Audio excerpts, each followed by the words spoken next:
Look at the UNLV game, this game, and there's even a couple others where there's been some second half lulls, even when you've won. Is that a problem, or is that just how things go? Well, first of all, you got to credit New Mexico. They made some big shots, and they're playing really good. And we knew that going into this game. And, I think I spoke about Brown, how good he is, and what a shot maker he can be. And they made a lot of big shots. Every time we made a run, they answered it. And, it was a hotly contested game. I think it was a pretty entertaining game, but our problem right now is on the defense end. You can't put that much pressure on your offense. You can't put that much pressure on everything you do when you let teams shoot 56%. And again, they're going to shoot. They made some tough shots. They made some good shots, but over the course of the game, we got to make it tougher for teams to score on us. And we're not doing that right now, and it's cost us. These last two games, UNLV shot a high percentage in the second half. These guys shot 56 for the game, and you can't win doing that. I mean, certainly if you knew exactly what it was, you would have remedied it. Is there anything that's really stood out to you defensively that has to improve? Maybe that teams are doing that you haven't been able to stop. Well, first of all, you got to get some guys that just absolutely take pride, and that's the number one thing they care about. And it's not like these guys aren't trying. I mean, they give you some, and they're I don't ever question their effort. There's no guys that aren't playing as hard as they can. That's not that. It's just it has to mean everything to them. We have had some guys in the past that would be, hey, let me guard that guy. I'll do it. And I'm not sure we've got a team full of those guys right now. And so we're going to have to change our mindset that way if we want to be competitive in this league. And then offensively too, there were some struggles. I think 7 of 28 to start that second half. Just not able to get inside, or was that just what was the challenge there? Because it would seem like most of the shots that you were able to take that had any decent look was from outside. Yeah, and that's sometimes the zone does that a little bit, but we did have some good looks, and that's the problem is some of our main guys had some good looks, and just didn't get some of them to drop. But we got to keep looking at it and finding different ways and finding better ways to keep doing it. But I don't put that on our offense. It's got to be our defense. Our defense can get a lot better. After you guys took your first lead of the game late in the first half, and then Brown came back, hit that three at the buzzer, did you feel like that some of that momentum carried into the second half at all? No, that it's going to be an 80-point game at that point, but in such a close game, those points matter, and it was in some ways it was kind of a weird game that way where we played great defense. He hit banks one in at the end of the half for three.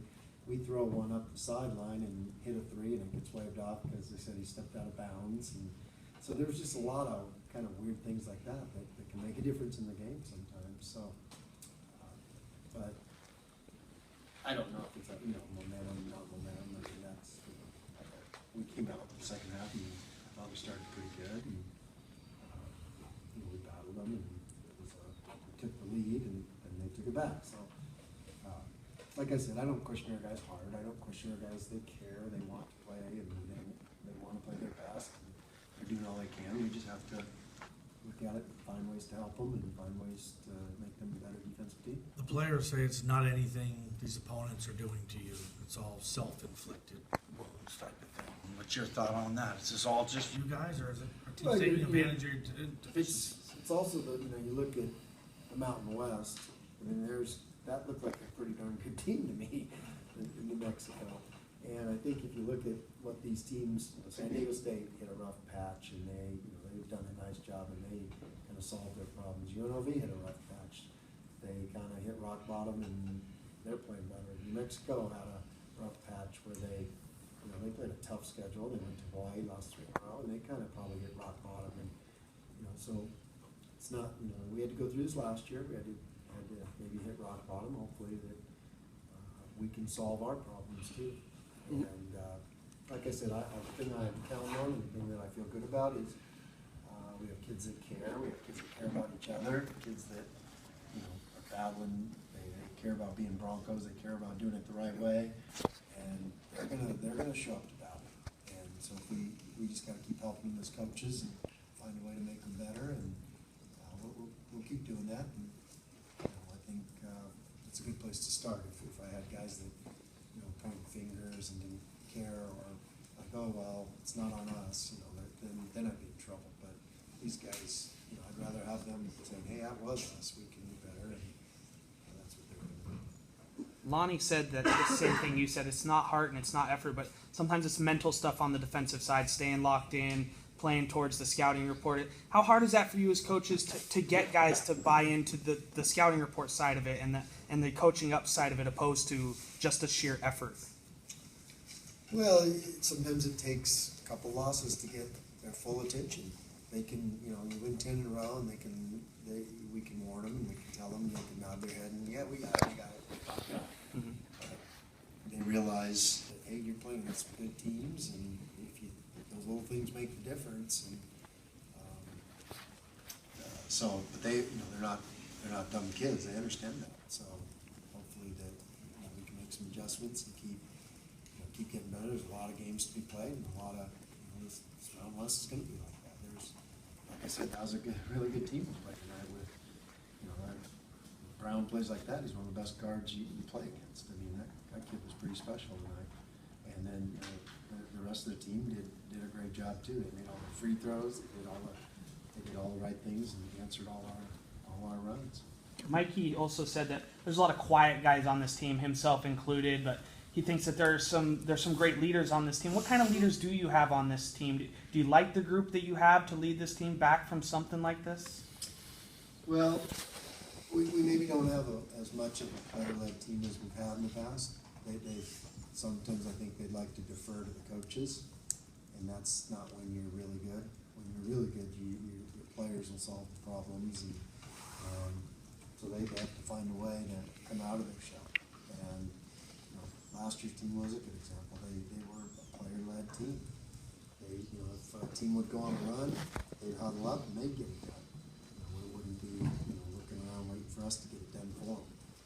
And that's probably, they don't have a choice. You can't be quiet and do that. You have to get out of your shell, and you have to find a way to help each other. There was kind of a microcosm of the game. There was a scenario where Nick had a free throw, missed it, but there's a line violation, missed it, and then the two putbacks didn't go in. Yeah. Another one, they hit a 3-pointer. When something like that happens, what's your reaction as a coach? Just to, do you feel something change, or what's that? When you see that happen? Well, your reaction as a coach is I think the old soccer thing. You always hear the soccer people like, "Oh, that's bad luck." Because you had 2 point-blank lay-ins on that one, and that's we had that a lot tonight. We had the 2-on-1 lineman, great play, gets a steal. We have a 2-on-1. I think he makes a pretty good pass to Mikey, and we smoked the layup and then foul. We had a lot of those tonight, and in a close game like that, you got to capitalize on those kind of plays, and we're usually good at that. So we usually do capitalize on that. So like I said, as a coaching staff, we got to help these guys and encourage their confidence, and because to be the good team, you got to play with a lot of confidence, and so I can't let them lose any of their confidence shooting the ball, losing their confidence knowing how to win games, and we won't let them do that. But we do have to get better defensively now. Mikey also mentioned that this team still a little bit lives and dies with the three, and he thought maybe they settled for too many threes in that second half. Yeah. Something you guys saw too, them settling for long distance. We get in those moments where we love the three. Guys, we got a lot of guys that have shot it well, and they're not maybe shooting it as well as they have. And so, as good players, they have to adjust, and we have to adjust. Getting back to the leaders, how much do you lean on your seniors going forward? That's where you'd like it to come from, absolutely. And we've got a lot of good ones, and a lot of guys have been in the program for a long time. And so, yeah, you'd want it to come from them, and it has to. We got 9 games left in the league, and it's going quick, and you want them to go out the right way and keep battling, and they can still do a lot of special things, no question. Everything's out there for them to achieve still.